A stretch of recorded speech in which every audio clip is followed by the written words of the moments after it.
my life is held together with duct tape and hope any given time, and good people that surround me and make me look good most of the time. The convention is operating perfectly, mostly perfectly, because Katrina. Well, it's a business, keeps so that I mean, going. it's if it's anywhere near perfect, then it's running really fucking good, right? Yeah.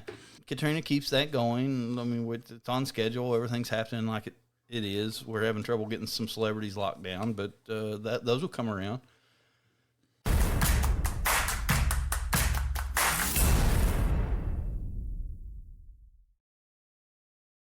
Hasn't happened in the last couple of weeks. That's I don't crazy how much. How long has it been? Has it been 2 weeks? I think it's been at least 2 weeks. We skipped the New Year holiday, and then Ryan. We were supposed to do it on Christmas Day, and that didn't work. Oh, so. we skipped that, and yeah. Fuck, been a minute. Yeah. Anyway, lots of exciting happenings. We've had Christmas and New Year's, and did you do anything for New Year's? Fuck no. Yeah. I was asleep by 11:30. I think. I mean, right. I always tell I always plan a big game. I'm gonna stay up and watch that shit on TV. Fuck that. New year, old. New year, new me, my ass. Yeah. But anyway, so you went to the beach. Yeah. And you invited me down, and I'm sorry I didn't go. But you poorly sold it to me. You said, "Hey, come down to the beach and hunt snakes. It's fucking winter." Well, that's so I wasn't paying. I didn't pay attention to the calendar. It was a warmer weather, so I don't know what the snake culture is, but I thought that was the only potential hook to where you're like, "Ooh, I might fucking go for a day or two." I can't remember something came up that weekend. You had so I know to start with, right at New Year's or New Year's Eve, you had a big collection. Yeah, that man. That's I'll talk about that in a minute. But that was well, fuck it. I'll talk about it now. That was one of the biggest fucking comic collections I've ever bought. If it had been in good shape, it would have absolutely been the biggest or the best. This old feller, I don't know, let's say he was late 70s, early 80s, something like that. Started collecting funny books in 1961, and he just kept buying them. All the way to about 2011. He said in about 2011 he got mad at the comic book people. I don't know why. I don't know if that was his local store or Marvel or whatever. He got mad at somebody about 2011 and quit buying them. Had just a massive amount of cool books, and I hope I can be this way when I'm older. Did not give a fuck what they were worth, or that one was worth more than another. He just enjoyed them. He just enjoyed them. But they were upstairs, and it was a 2-story house, but the ceilings were super tall, like maybe 16 feet tall or something bullshit. So it was 30 stairs up a spiral staircase to get up to the comics. We had to help him up there the first time, but he couldn't really get up there to them anymore. And although he still loved them, his wife, he thought it would be less of a burden on his wife if he sold them now before, in case, Lord forbid, something happened to him or whatever. So she wouldn't have to deal with him. And he just thought she'd be happy with him if he sold them. It was a lot of money. It really was. It was a lot of money. Yeah. But he did not give a fuck about it. He told me when I got there that he wanted to keep some things, and I thought, oh, here we go. Yeah. Cherry picking all the good ones. But the shit he wanted to keep was, some of it was just 90s bullshit garbage that he liked, just stories he liked. He did want to keep some good Spider-Man books too. But anyway, we paid him. He didn't even want to count the money. The guy that was there with him made him count it, or helped him count it. But didn't even want to count, didn't care. But towards the end, as we were loading out, because it was about a 4-hour process just loading out, I could tell he was starting to get a little antsy watching the stuff leave, watching it get loaded on a truck. And he finally came to me. I was carrying a box of Star Wars comics out, and he said, "The Star Wars too?" And we said all the comics. Yeah, what we agreed on. Yeah, and I paid for them already. And I said, "Would you feel better if I left the Star Wars books?" He said, "Yes, please." And so I just left them, and we quit. I felt like at that point we had the most of the stuff on the truck, and there wasn't anything up there that was to me worth upsetting him any more than he was already seeing his lifetime collection walk away. So, the guy that was there with him, we talked a little bit, and he said, I told him there was still a substantial amount of money or the other stuff, because he had magazines and books as well, but he didn't really want to talk about selling those yet. So I told him if anything happened or if they got ready to sell more or needed more money, he'd call me back. But, man, it was just intense. Like I said, I hope I can be as carefree with a shitload of money as he was, because he wanted to keep the Spider-Man run from 1 to 121. 121's like a hallmark issue of Spider-Man. But he wanted to keep that run of Spider-Man. In the end, I talked him into throwing the number 1 in for a bunch more money. But he had the number 4 in his hand at one time, and I'm saying in the shape it's a $3,000 or $4,000 book. He had it rolled up in his hand at one point. Didn't give a shit. And I kind of eased it out of his hand and set it up on the mantle nice and flat. I don't know. I said, I hope I can be as carefree. But get this shit. This is the most impressive thing about this guy. He had one room in his house that was the Dickens library. He was obsessed with Charles Dickens. Katrina is there with us. She's talking to him a little bit about Charles Dickens. This guy believes in reincarnation, and he believes that he is reincarnated, but he's not Charles Dickens. Okay. It's the most specific thing I've ever heard. He is Charles Dickens' sister-in-law. Sister-in-law? Yeah. Reincarnated into him. Interesting. Yep. So, not even his sister. His fucking sister-in-law. Sister-in-law. And I don't know how you get so specific with... Well, I guess if you believe in that, you have some way of, Yeah. I don't know that it's any different than any other religion, right? That you're so concrete that you believe this particular thing, and there's 5 other religions that are so concrete that they believe that. Yeah. So why not? It's crazy. I've never heard it. I've heard a lot of people say, "Oh yeah, I was reincarnated. I was a farmer in the 1920s or whatever." Yeah. Heard that kind of shit plenty of times. Never said I was. Nobody's ever said I was a famous person's nephew's first cousin. Or whatever. I'm curious of why he came back as a female or came back as a male. I don't know. Who knows? But I mean, he knows probably, I guess. Yeah, that's awesome, man. Fascinating. Yeah, the Charles Dickens library was impressive itself. He had tons of like early editions of Dickens books, and he had something I'd never seen or held in my hand before. He had a first edition Tarzan of the Apes. I mean, it's probably a $20,000 or $30,000 copy of that book. He didn't give a shit about it other than he wasn't selling it. It was his. It was staying. Yeah. Well, yeah, you're trying to take away his family lineage there. Yeah, no, I don't know. I hope that one day I can be as nonchalant about shit I like as he was. But at the same time, it definitely, he was thrilled that he was going to make his wife happy when she got home because she was at work. Oh, so he's surprising her. He was surprising her with the money in an empty room. But he didn't care at all about it. It's just, it was something he was doing to make his wife happy. Then again, though, he did follow you out and put a halt to it at some point. So. I don't know.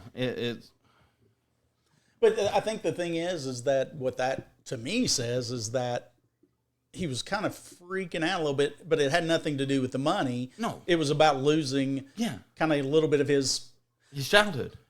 Or his he was a school teacher. His life. I mean, you think about it. He was a school teacher, and he you're told 70 me, years old, and you're losing something you've took your entire life to build. I mean, it's probably akin to somebody taking away a favorite vehicle. Or, wow. Yeah, but he, to his credit, he made the right choice. Kinda, he got a lot of money for those books, and I've just been around and seen stuff long enough to know that if he got hit by a truck tomorrow and his wife was out there trying to sell him, she would have sold them to the first people that showed her.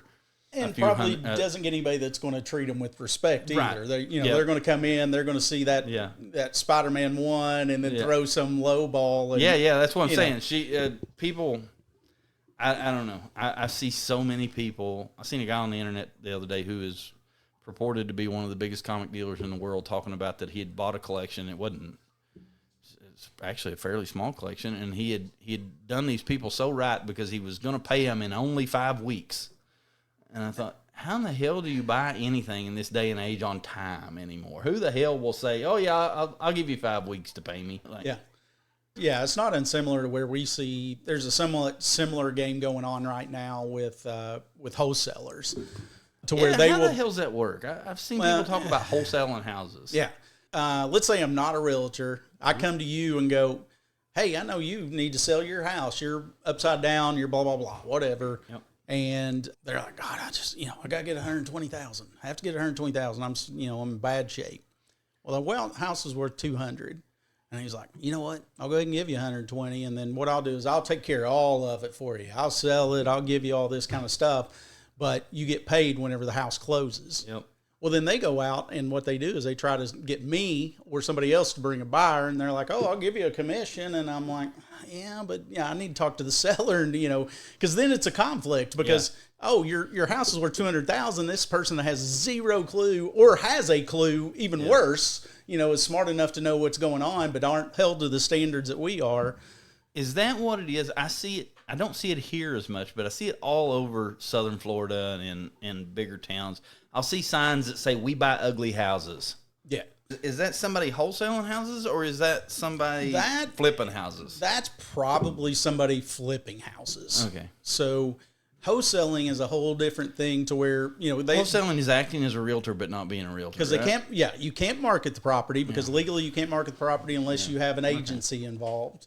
So that's where they get around things is they'll call somebody like myself and or a realtor and go, hey, let's do this, and then they'll try to go in and go, well, you know what? If you sell it for 150, we only need 120. I'll give you an extra. Well, that's illegal too. You just have to be very careful. There's some that run their business reputable. They're still probably working in the margins, the gray areas of real estate, but it's not illegal. Yeah. But I tend to try to, for the most part, avoid it. Or I'll ask if I can't talk to the seller to educate the seller, and if that's still what the seller wants to do, oh, cool, good. Do they make the seller sign something that says they're doing that before they contact you or anybody? Or yeah. So what a shady kind of wholesaler will do is say, well, you can't. What they'll do is they'll get them to almost like an option. And then they'll come to me and say, hey, will you list this property? And I'm like, well, yeah, I can list the property. Who's the deed? Who owns it? I'm the blah, blah, blah. They don't call themselves wholesaler, but, he says, I'm a wholesaler. And I'm like, well, I got to talk to the seller. The seller's the only one that can really do this. And if they won't let you talk to the seller, that's a red flag. Red flag. Yeah. The good wholesalers will say, you know what? We don't mind at all. You can talk to them and they understand what the deal is. So, but that's very rare. What else? Tell me something good. Tell you something good, man. To get back, like I said, it's been weeks, man. So, as you know, down New Year's. So I was awake for New Year's. I was had me. You were in Myrtle Beach. I was soda popping and right headspace, chilling out on the old because it was a little chilly at night, but not miserable. So I was able to sit down on the balcony. Still got to go out and walk along the beach. I wasn't in no water. It's cold. You were in Myrtle Beach, right? Mm-hmm. What is Myrtle Beach like now? When I was a kid, it was like Appalachian Vacation Central. Oh, 100% that's what it still is. It? Yeah. So the beautiful thing about the property that we were staying at was it was kind of in North Myrtle and kind of like right on the outskirts. So I had to drive about 10 minutes to get into the heart of all the nonsense. Yeah. So it was beautiful.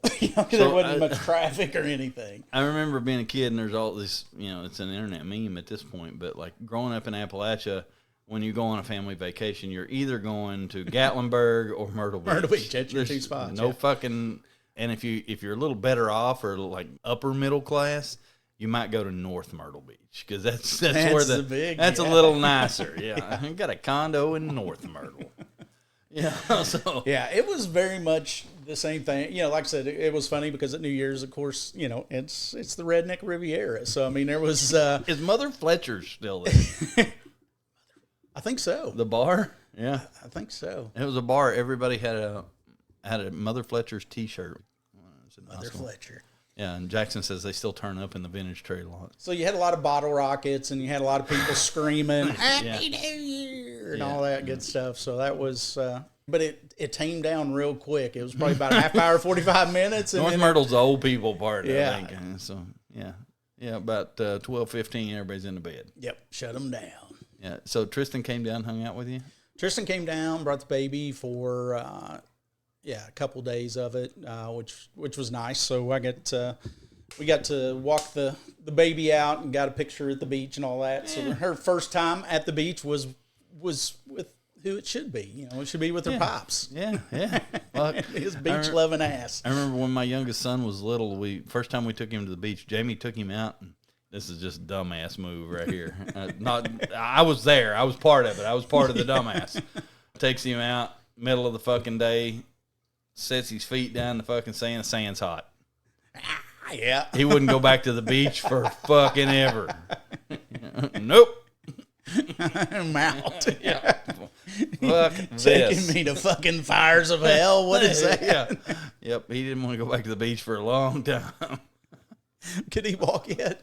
Yeah, he could walk. Okay. I wasn't sure if he was like to the point of walking. No, or he just could like, walk. I don't. This is oddly specific. If his feet weren't on fire. Yeah. This is oddly specific, but at some point, that is the trip that he gave up a bottle. Oh, so yeah. he was probably, I don't know how old are fucking kids when they give up a bottle. 3 years old, something like that. Maybe 2 years old. Probably 2. 2, 3, something. Anyway, he was walking around, but she still carried him from time to time. So she carried him out the boardwalk, set him down in the sand, or plopped his feet down in the sand. And he was like, pick me back up. So yeah, that's I'll have to ask Jackson if he remembers. Well, there's no fucking way he remembers that. So I tell you, I don't even know what I was watching, but there was something that came on, and they were talking about catfish, and the idea basically it was this crazy ass story that I watched. It was a person that got kind of catfished, but it wasn't like a okay. I didn't know if we were talking about physical catfish swimming around or catfish, but it flips around to okay. that. So one of the things that where that term came from, or the reason they used the term catfish. Do you know why they use catfish? I have no idea. Whenever for the internet shit. Yeah. No so idea. apparently, whenever they sent ships would send catfish over or something like that, and these barrels when they would be shipping them, and whenever they would send those, they would basically just turn into mush as they would do that because they weren't moving. They would just lay, and it made the meat bad. So what they did was, or I'm sorry, not the mush, the cod. Whenever they would put the cod in there, so what they ended up doing was that they would take and they'd put the catfish in there, and basically the catfish would chase the cod, which would keep them moving and keep them active. So that way, whenever they got to whatever destination it was, because they were getting chased, that they would essentially be fine on the other side of that. So that's why they use the term catfish. So now every barrel of cod they open, they'd have one catfish in there.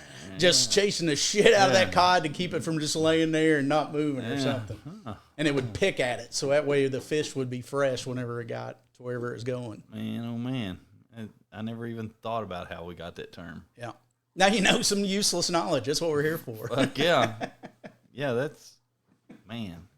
You ever, we came up through that time. Did you ever have an internet fling? I don't know that I ever had an internet fling, but I am also fairly confident knowing myself at some point I was probably shooting shit or trying to get pictures or trying to do something on the internet in some IM chat or some lonely chat room or something. Yeah, I guarantee that. Yeah. So if that counts as what you're asking, then I'd say, that's 100%, but I don't remember a specific time. In 98, a friend of mine was at my house, and do you remember the program ICQ? Yes. Okay, he was playing around on my ICQ, and there was a thing where you could get a random person on there, kind of thing. Anyway, he got connected with this girl in Seattle, and he talks to her all night one night. And the next night, I'm there on my computer, and she sends me a message. Hey, how you doing? Fast forward a year and a half, I talked to this girl on the internet like every fucking day for a year and a half. We would talk on the phone most nights for a year and a half. She lived in Seattle. Finally, after a year and a half or so, I actually had met my wife, and she had met a guy out there. And she said, why don't you come to Seattle and let's just see if there's anything here before we both go our own way. And I went to Seattle, spent a week with her, never talked to her again. It was a fine week. Yeah. But after I got home, it was just like we had all this chemistry online, but none in person. And she was a very attractive girl. Nothing there, but we just had zero chemistry in person. God, so the 90-day fiance or Love and Blind or none of that. Then that shit didn't work. No Love at First Sight. Nope. There we go. I think she's still on my Facebook today, but that was 1998 or 1999 or something like that. Wow. It was so strange because we did, on the internet and on the phone, we shared everything. You pour your heart out to each other to a fucking stranger. Yeah, it's easy or whatever. to. Yeah, it's easy to. And then when I got there, it was just like, like I said, we were perfectly fine, hung out, social. I went to my first Starbucks on that trip, but I drank a can of Rainier beer. This isn't my question. Yeah. But could that not be could you not do that with ChatGPT at this point? Oh, yeah, probably. I mean, it's probably the equivalent of having a relationship with Chat. Yeah, and ChatGPT will tell you what you want to know or what you want to hear. Yeah. I did find, I might have already told you this, I don't remember. If you tell ChatGPT to don't fuck with me, don't sugarcoat this, do not treat me like a child, do not patronize me. Yep. She'll tell you the truth. That's exactly what I do. Like, I've got multiple things I've been working with and really diving into at this point. And I will go through, kind of get stuff the way I want it, and then I'll go, okay, no bullshit. Tell me exactly. Show me all the bad shit. Where's this really at? Yep. How valuable is this? And yada, yada, yada. And then it'll come back and do that, which is. Well, really, there's a few pressure points here that you should know about. Or whatever. Yeah. I thought that was an oddly programmed thing in there or whatever. Well, it wouldn't tell you the truth kind of unless you ask for it. It's its job, I think, to make you happy or to do what you want. Yeah. I mean. I think I had one to where I had been working on something and I put a little bit of time into it. And then finally I'm like, I think I asked it between this option and this option, kind of what is best or something like that. And it comes back and it says, I can't remember exactly how it worded, but basically said, actually option number 1 should be tossed out and not even considered any further. Yeah. I was like, all right. Yep, let's dig into 2 a little bit further. Yeah, fair enough. All right. Hit me a question. What you got? Oh, well, as we start the new year, I'm curious of what part of your life looks settled, looks good, but as far as on the outside, but on the inside, it's still kind of unresolved, or not necessarily a thing, but with you internally, is there something kind of basically that looks settled on the outside? Everybody else would think it's fine, but it's kind of. Every part of me, every part of me is that way. So are you actively working on it though? I mean, always, but everybody, I don't even know why this is, but everybody always assumes that I have my shit together or whatever. And I am any given day a hot fucking mess. I don't know, every part, the reptile thing, the comic book thing, the convention thing. Good Lord only knows my personal life, I don't even know that exists or I have such a thing. I have a merry cast of people that take good care of me, but I don't know, man. I can't even flip that the other way. I can't even think of a thing that people think I'm a fuck up on that I've got all put together. I can't even. So over Christmas, I think it was between Christmas and New Year. When did we go get steak with everybody? That was right before Christmas. I think it was right before Christmas, 21st or something. So right before Christmas, some of our mutual fraternity brothers and Tanya, old girl that. Well, I don't even know how to describe Tanya. She's just Tanya, a permanent fixture in my life. I describe her a lot of times as a golden retriever. She's just it's like. She's always going to be around, Yep. Anyway, they came over and we all went out to dinner. But afterwards, we sat at my kitchen table forever and just talking about life and things like that. And I think at some point, Jackson's like, "Man, I thought you had your shit together or whatever." No, I'm crazy. We're all crazy. Actually, that might have been the morning after we were sitting talking about that. I don't know. My life is held together with duct tape and hope. Any given time, and good people that surround me and make me look good most of the time. The convention is operating perfectly, mostly perfectly, because Katrina it's a business, keeps so that going. It's if it's anywhere near perfect, then it's running really fucking good, right? Yeah. Katrina keeps that going. I mean, it's on schedule. Everything's happening like it is. We're having trouble getting some celebrities locked down, but those will come around. Both of the retail stores are doing fine, but that's none of my input. That's the store managers doing that. If I get involved too much, I fuck them up, I always feel like.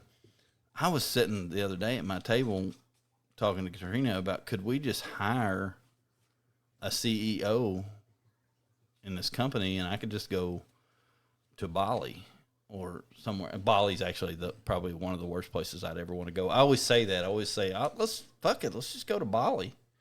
I think I'd be miserable in Bali. But I could see me like just going to the Carolinas and chilling and planning a convention from a computer or a laptop somewhere. But to do that, I'd have to get rid of 600 snakes and I'd have to do a few things to make the business as actually autonomous because I'm the buyer. Yep. But I don't know, man. Nothing is settled ever. My divorce is settled. But actually it's not, because just today I had to talk to my ex-wife about insurance. I have to, long story short, I provide her insurance for the next seemingly eternity. So I had to talk to her about insurance today. But, that part, I guess, is settled. But nothing else. I don't know. What's settled in your life? Everything? Are you settled? I don't think that anything's settled, but I think everything constantly in flux? I don't know that everything is constantly in flux. I think one of the things that I keep fighting back and forth with is how much I know what I can do. Basically, if I want to sell 100 properties this year, I can do it. I know I can. I've already done it multiple years. So work-life balance. Yes. So that is something that is always kind of going back and forth. And then part of that too is the idea of do I want to keep putting all this focus into this thing, or do I want to go, you know what, I can cut that in half. I can cut that into 25%, still be fine, and go do other things. So there's this constant balance of trying to figure out, okay, it's not like I'm old. It's not like I'm 80. It's time to go sit down and do nothing. Not time to sell your comic books. But so here's the thing my dad would say to you is, you sure you want to quit making money? You don't like money? But to me, that's exactly what my dad would say. I know. My dad. I think that's the problem of that generation that they put upon us. That luckily, I think we let go a little bit of towards our kids, and it. I don't want life to be all around money. I caught myself doing it the other day. Jackson was supposed to go to Detroit with me next weekend. He called me yesterday and said, "Hey, some of my friends are going to the beach. I'd kind of like to go to the beach with them. Would you be upset if I didn't go to Detroit with you?" And I said, and I didn't even mean to say it this way, but it's so true. I said, you just got to decide if you want to make money or spend money. Yeah. And he said, you're right. Let me think about it. So I haven't got his answer yet, but I probably shouldn't have put that on him, because I used to, if I would go to my dad when I worked for him and say, because we had months and months where we would work 7/12s or 6/10s or whatever. And I'd go to Dad and say, hey, can I take Saturday off or whatever? Can I take Sunday off? Dad would immediately say, that's a double time day. You don't like money? You don't need money? Are you financially secure now? You don't need money for anything? Yeah. But see, and to me, I never wanted to put that on, because I get it. That is the same thing my parents would say. That's probably the same way that I think 90% of the time. And I've tried to shift that, because to me, it should not all be about money. No. What the fuck good is making money, if you don't ever get to go out and actually do anything to enjoy that? Now, there's a balance. Don't get me wrong. There's times you got to sacrifice, and there's times you got to do things to get to where you want to be. But it always should be in a balance, because what good is if you work your ass off to get what you think you need to get, and then you turn around, you're 65, you're 70 years old, and now you don't have the youth to be able to enjoy that. Well, you just said it, though. Our parents come from a generation where you work for the company or for the man until you can retire, and you enjoy life after 65. That's their mentality, I think. But that doesn't really work for our generation now. I think I might not be eligible for Social Security until I'm 77 or some bullshit. Yeah. But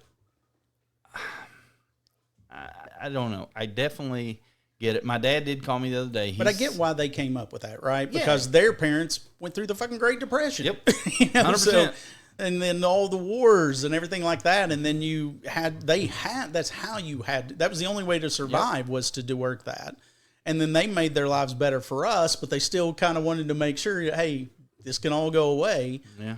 And, I think as each generation of parents, I think they're doing a little better job of trying to make sure the most Americans. The problem is that also while that is went, if you want to get into a little bit of political and a bit of that kind of shit that's why possibly a lot of that fucking wealth has shifted to where, 99.9% of the wealth in the United States is held by 1% of the U.S.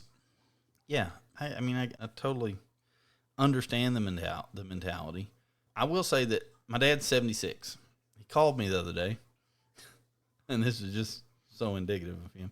He said, hey, I got a question that's important. I said, okay. He said, would you rather have a great big houseboat or some kind of really cool old hot rod? I couldn't have answered that fast enough. I couldn't have, houseboat. Well, I started out with the car, but I quickly changed my mind. I finally did say, no, I'll take the houseboat. And the reason is, I think he wants to buy one or the other to make himself happy. And he thinks if he gets whichever one you say, maybe you'll be somewhat interested. He's going to do it with what he now refers to as my money. Yeah. Because he'll say, everything I spend's coming out of your money now. Yeah. So he's on his deathbed. Enjoy that houseboat, brother. Got no cash for you. Yeah. But also, that led us to the conversation of, would you rather have stuff or experiences? And he said, what do you mean? I don't even understand that. And I said, well, would you rather have a houseboat or would you rather take your wife and go to Hawaii for a week? He said, Hawaii, no doubt. I said, well, then why the fuck are we talking about a houseboat when you can buy a plane ticket? Yep. And he said, because you can have the houseboat after all of it or whatever. And I said, I don't give a fuck, Dad. Spend your money. Have fun.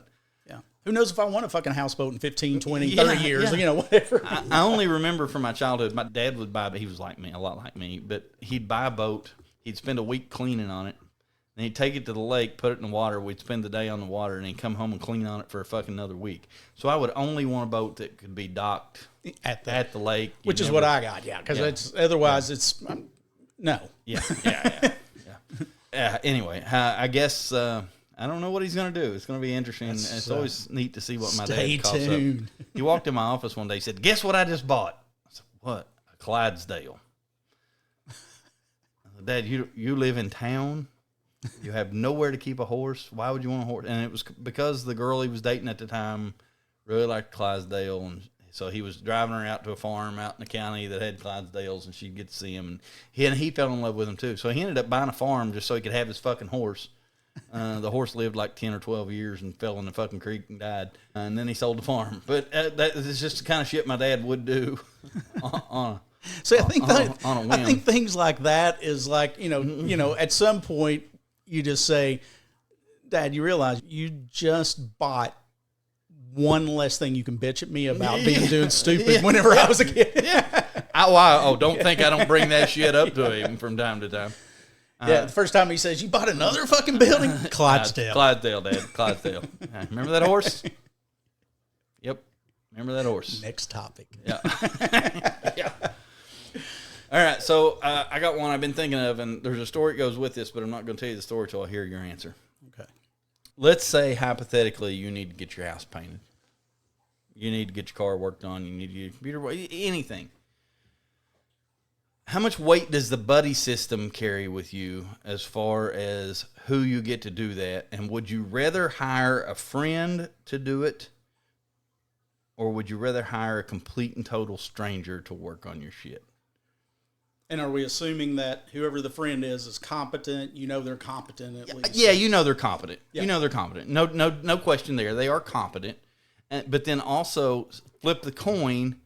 Would you rather do something, if you as a professional, as a realtor, would you rather sell would you rather sell me a building or would you rather sell an absolute stranger a building? Yeah. So if I'm going to get work or anything like that, I'm 100% on the buddy system. I'm loyal to a fault, if nothing else, until you screw me over. And even then, I'm going to probably give you some grace if I can figure out why. But 100%, I want the buddy system. I'd rather, somebody that I know, that I trust, that I like, to be able to do the work. And as far as a realtor, I really like working with friends. I think that having that relationship there gives both of you all a little bit of at easeness in regards to speaking frankly and not having to kind of build up that trust. And I'm very blessed and I'm lucky in the fact that most of my clients trust me really, really quickly. I earn that and I never violate it, but that to me says something that happens really, really quickly. But I like working with friends, but obviously sometimes that brings its own set of challenges in regards to compensation and some things of that nature. Sometimes that, with some friends are like, well, can you give me a deal? And, those kind of things. And others never bring it up, never even mention. It's just like, I'm going to pay this to somebody. Why not go ahead? And that's the way most people think, but there's always some out there that want to do that. And that's sometimes difficult to have that conversation of why I can't do, whatever they want me to do. But for the most part, I like working with friends and good acquaintances, referrals, those kind of things, because they're just always, you can get on the same page really, really quickly versus sometimes it takes a little bit to get on that page with, somebody just, that is new. Yeah, I get that.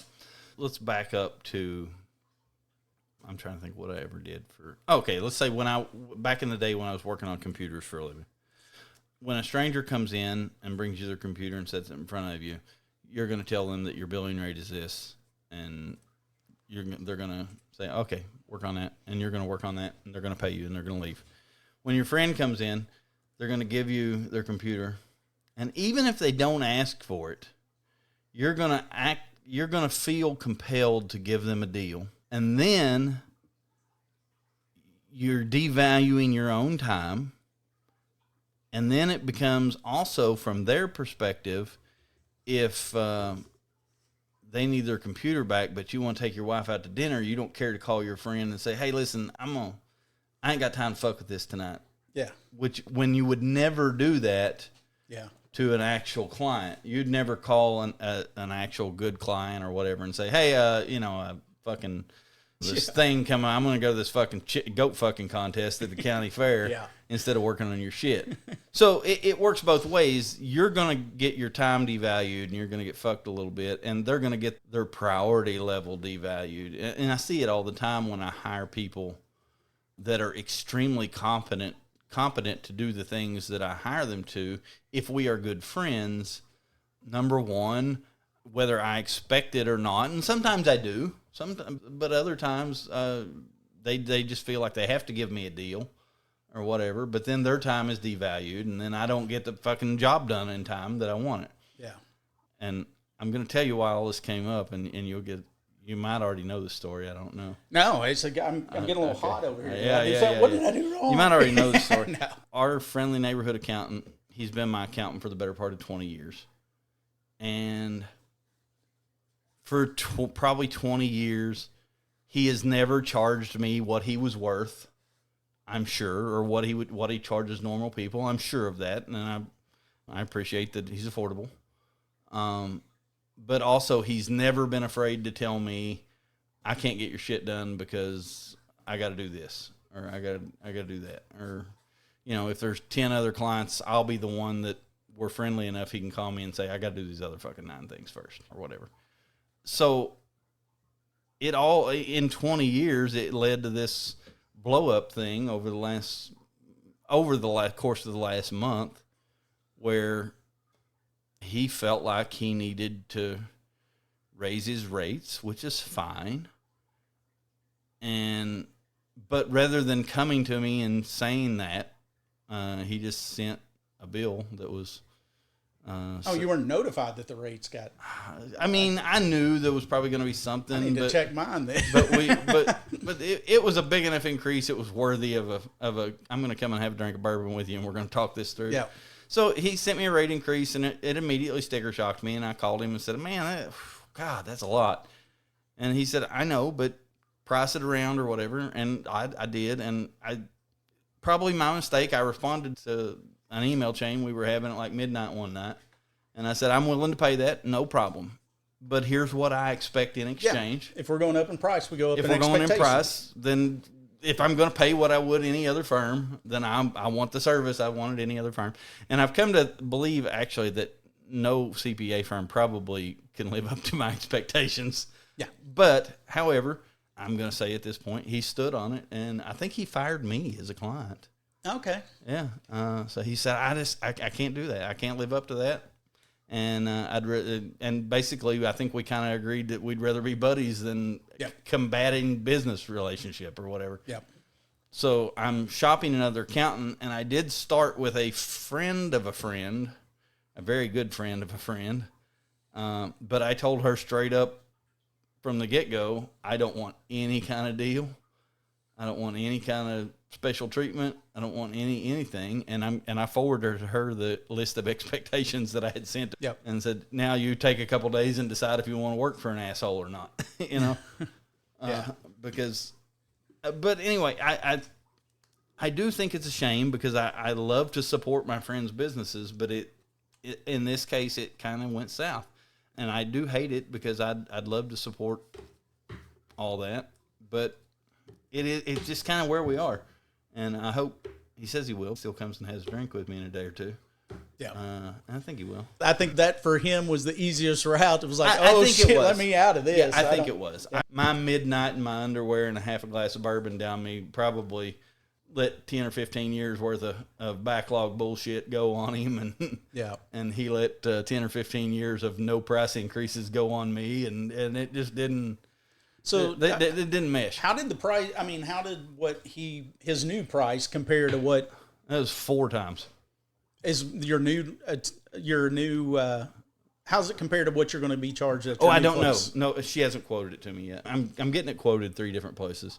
I'm sure it'll be in line with what he quoted me, but at least if it's a stranger or something else, I'll be able to say, hey, I'll be able to scream, oh shit, when something don't go to suit me. But to me, part of it, and like I said, who knows what services you're charging you, so I'm not talking about that. But what I'm talking about is fucking a little bit of loyalty as well. So you did stick with him for 10 or 15 years. You also stuck with him moving to go out on his own to start his own business. You went with that risk and that ride a little bit. Yeah. But I'd take a bullet for him probably, as long as it was in the lower extremities.